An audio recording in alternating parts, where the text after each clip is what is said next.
Today, Senator John Kennedy put Sara Hill through what many called a 6-minute bar exam during her Judiciary Committee review. The sharp exchanges revealed knowledge gaps and courtroom pressure, leaving the room buzzing. Hit subscribe for more Capitol Conservatives breakdowns of these high-stakes hearings. Senator Kennedy opened by asking Sara Hill a simple question. What is collateral estoppel? Hill, despite her experience, hesitated under pressure. Kennedy pressed her. If you don't know, just tell me. Hill stumbled, and Kennedy moved on. This tense exchange set the tone, raising eyebrows from the start. Thank you, Senator Grassley. Senator Kennedy? Thank you, Mr. Chairman. Congratulations to each of you. Ms. Hill, what is collateral estoppel? Collateral estoppel. I think collateral estoppel, well, Senator, I will say that my 20 years of practice has primarily been dealing with issues relating to criminal law or relating to other areas of the law. Yes, and if you don't know, just tell me. I certainly do know collateral estoppel. I'm finding that the bright lights of the moment are making it hard for me to recall it. Okay, so you don't recall it. Okay. What is the amount in controversy requirement? The amount in controversy requirement is $75,000. It typically governs, in many cases, almost any case in diversity jurisdiction in the federal courts. Okay.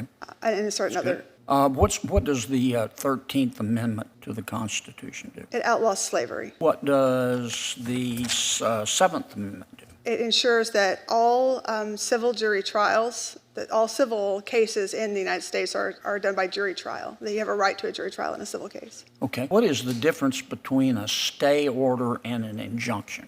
A stay order would prohibit, an injunction would restrain the parties from taking action. A stay order, I'm not sure that I actually can give you the. Okay. That. Tell me about, you'll see a lot of this in federal court. Tell me about the multi-district litigation statute. So I'm not extremely familiar with the multi-district litigation. I do know that multi-district litigation is often consolidated into a particular court. So all of the cases involving a particular type of issue, if there is a multi-district litigation, those will all be referred to one court and one judge who will then oversee the MDL. But I will confess I'm not super familiar with all the ins and outs of that. Okay. Kennedy drilled into constitutional basics. What does the 13th Amendment do? Hill replied, it outlaws slavery. What about the 7th Amendment? She answered, it ensures the right to a jury trial in civil cases. The hearing felt less like a confirmation and more like a constitutional pop quiz. Kennedy shifted to procedural law, asking about the difference between a stay order and an injunction. Hill admitted she couldn't fully explain the stay order and wasn't extremely familiar with multi-district litigation. Kennedy's relentless questioning exposed the limits of Hill's courtroom knowledge. What kind of constitutional claims are subject to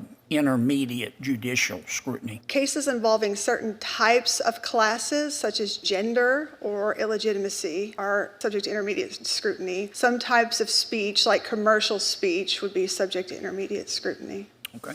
Tell me what a 12B6 motion is. The motion to dismiss a claim, a motion to dismiss an issue for failure to state a claim. Okay. And what's the standard for granting a summary judgment in federal court? It says that there are no issues of material fact and that the issue can therefore be decided as a matter of law. Okay. What's the standard for deciding whether a particular punishment is cruel and unusual under the 8th Amendment? So the particular standard the court has said, and I cannot recall the case, but it says that you have to look at not only whether it is would be shocking to the individuals at the time that it was written, so it's not purely a historical review, as some of them are purely historical, but also you have to look at how it has changed, how those values have changed with time. It's one of those cases, circumstances where the court says it's appropriate to look at how values have changed with time. Well, our right against cruel and unusual punishment is a fundamental right, is it not? It is. Okay. Kennedy pressed Hill on the 8th Amendment, cruel and unusual punishment. Hill said courts weigh history and evolving values. Kennedy challenged, does history alone make punishment constitutional? Their exchange revealed the deep constitutional debates shaping today's judiciary. As questioning ended, Senator Hawley and others acknowledged what Hill had endured. One senator joked, it was like surviving Kennedy's 6-minute bar exam. These hearings are grueling. Nominees face national scrutiny long before they ever sit on the bench. For more uncensored coverage, click subscribe and join Capitol Conservatives. How do you square what you just told me about the Eighth Amendment with the case after case after case by the U.S. Supreme Court that says the definition of a fundamental right is one that's explicitly stated in the Constitution or deeply rooted in our history and tradition? Yeah, I think that it is. I think it is deeply rooted in our history and tradition. Yeah, but certain forms of punishment or not. If a form of punishment, it existed at the time of our founding, and it's deeply rooted in our history and tradition. You telling me that makes it automatically constitutional today? I thought you just told me. No, I'm certainly not saying that. I'm not. What I say is about it is really quite irrelevant, but the Supreme Court has said we look at it with a view to the changing values Yeah, on but these why issues. the difference? I thought Well, they're both fundamental rights. Why the difference? I think that's a question that the Supreme Court's going to have to answer, whether or not they I have. think it has. I'm just asking if you know. I think I've answered the question to the best of my ability, Senator. Thank you all.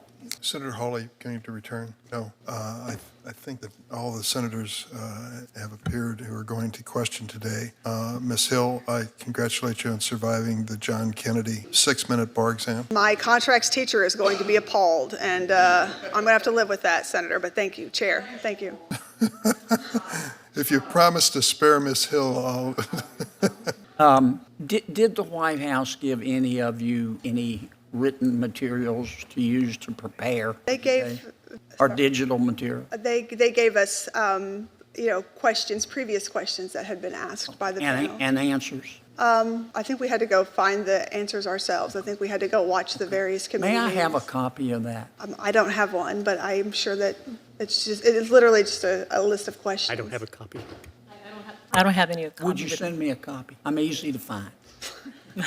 Would you send me a copy, Ms. Hill? I will. Okay. Would you each send me a copy so yes, I can Senator. compare and make sure they're all the same? Okay, thank you. Senator, can we have a copy of your list of questions to share with the Sure.